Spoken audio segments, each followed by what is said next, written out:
After, beautiful disaster, perfect addiction. What do all these movies have in common? That's right, they're all cinematic masterpieces. Today on this movie review, we're going to be adding another one of those to the collection. Come along. Ladies and gentlemen, and lovers of angsty tattoo shop romances, welcome back to the channel. Hi, what's up? Today we're going to be talking about Marked Men, Rule and Shaw. Not to be confused with Fast and Furious, Hobbs and Shaw, which is another enemies to lovers romance that we all know and love. And they're both boys.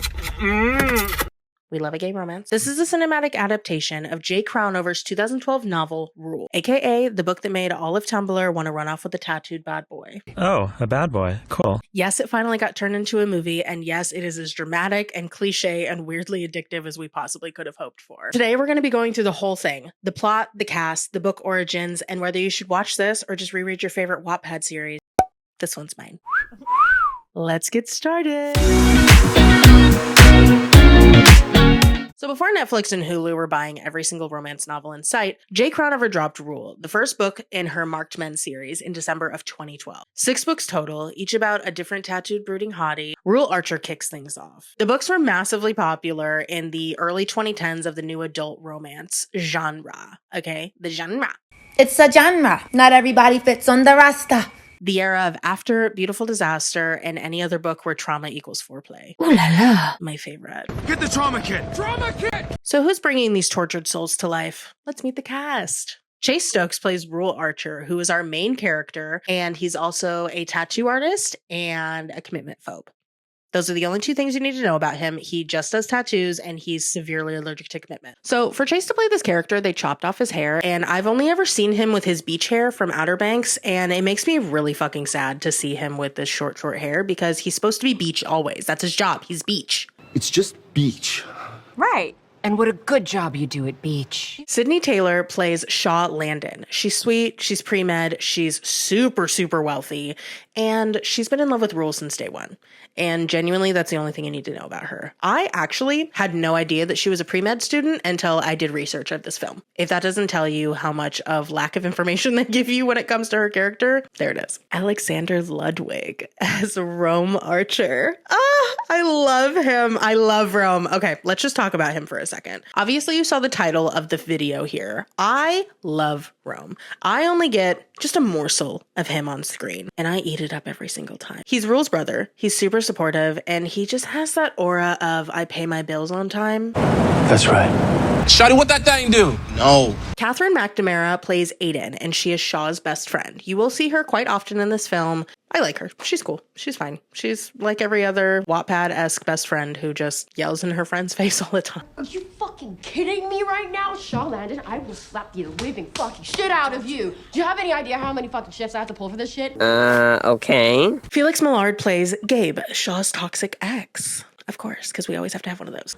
I heard about Gabe, by the way. What a psychopath. The cast is hot. The acting is fine. Honestly, that's all that this genre really requires. It's not Shakespeare. It's just meant for just your viewing pleasure. And you know what? I eat it up. For more. So we open with Rule, and he is literally the epitome of a bad boy book cover. He's grieving his twin brother, Remy, who has been dead for 3 years and who has passed even before the movie even starts. So he's just drinking heavily, he's avoiding family dinners, and he just does not want to be attached to anybody. He's literally like just tells everybody that he's emotionally unavailable at every twist and turn that he possibly can. I'm weird. I'm a weirdo. Have you ever seen me without this stupid hat on? And then there's Shaw. She's pre-med, like I said, and she actually was Remy's best friend growing up. But surprise, surprise, she's been in love with Rule the whole time. Gasp. What? Oh my God! Who told you? One impulsive night on Shaw's birthday, her and Rule actually hook up. Birthday sex.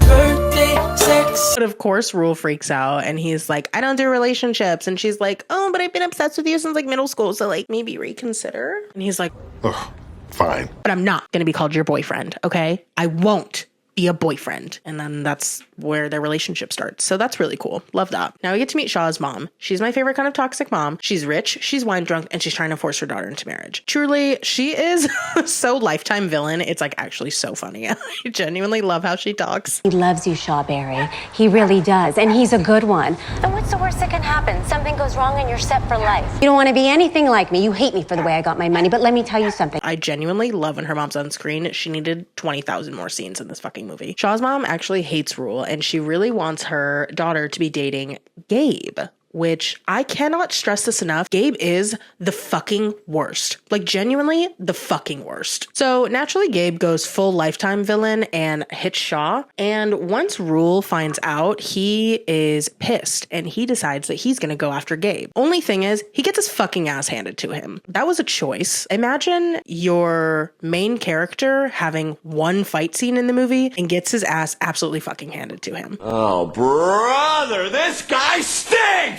Not very sexy, but I will do you one better. Guess who does beat the fuck out of Gabe? Rome. It's me, your boy. We love him. We love King Rome. Ah!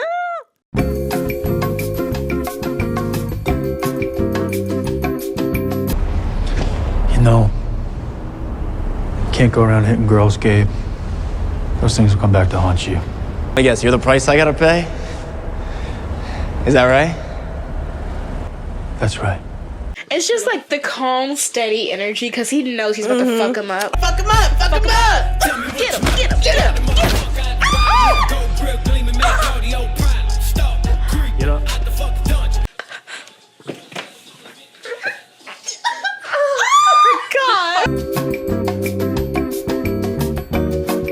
So earlier in the film, you meet Rule's parents, who both of them blame Rule for Remy's death, which it was not his fault whatsoever. Just a car accident. Car accidents happen every day, and it's really unfortunate. And there's a lot of tension at the family dinners. His mom is drinking and very high a lot of the time at this dinner, and his dad is just kind of like ignoring it most of the time. And Rome is just trying to keep the peace at this point. He's the eldest brother, so he's just trying his best. And Shaw is just there. She's just there because she's basically a placeholder for Remy, and we hate to see that. Later on in the film, Rule ends up going back to his parents' house, and he sees that his mom is now clean off of drugs and alcohol, and his dad is nicer. I don't really know what his dad does besides just say, she's clean. She's been clean. your mother's doing much better.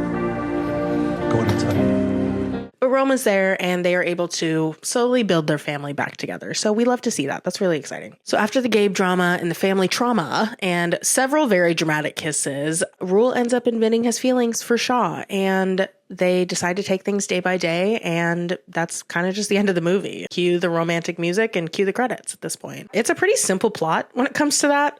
It's kind of just them getting together, them breaking up, and them getting back together, like any other book. So as the credits roll, you're kind of rolling your eyes, but then also you're like secretly starting to Google what all of these books are. And if you were me, you were specifically looking for Rome's book. So how does the movie compare to Jay Crownover's book? The fans say overall it stays pretty faithful with Shaw's obsession with Rule, Rule's angst, and Gabe's just awfulness. It's pretty faithful. So some of the differences, the movie tends to tone down a little bit of the darker themes when it comes to the family trauma. And Remy's death was a lot more of a dark cloud over the book, I guess, versus in the movie, it's kind of just like a ghostly plot device to kind of keep Rule from committing to people. I don't know. I feel like that's a really sad way to use your brother's death, but okay. Pretty much the book hits harder and the movie hits prettier. So that's nice. So how was it? It was honestly cliche as hell. But the way I can put it is it's kind of like a microwave Hot Pocket. You know exactly what you're getting. And even though it's not necessarily the healthiest, it's just sometimes exactly what you want. You know, the acting, pretty good. The dialogue is painfully Wattpad at times. The tropes, yes. Bad boy tattoos, check. Girl that comes from money, check. Dead sibling trope, check.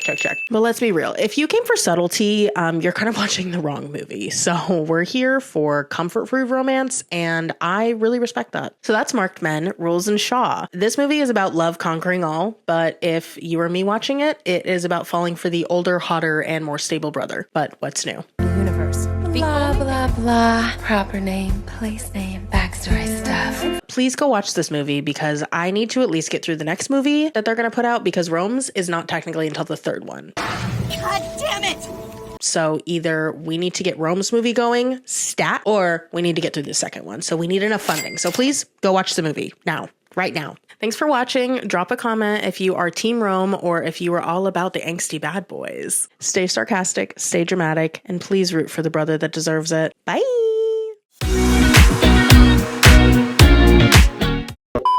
Oh, how to do that without seeming stupid. Cinematic masterpieces. You better work. Comes the hurricane, bitch. Here comes the hurricane, bitch. Okay, now that I'm done voguing, it just feels safe, you know? Especially compared to, what's his name? Rule. I've already forgotten his name. Oh no. Okay, but like, I heard that. I wasn't recording that whole time.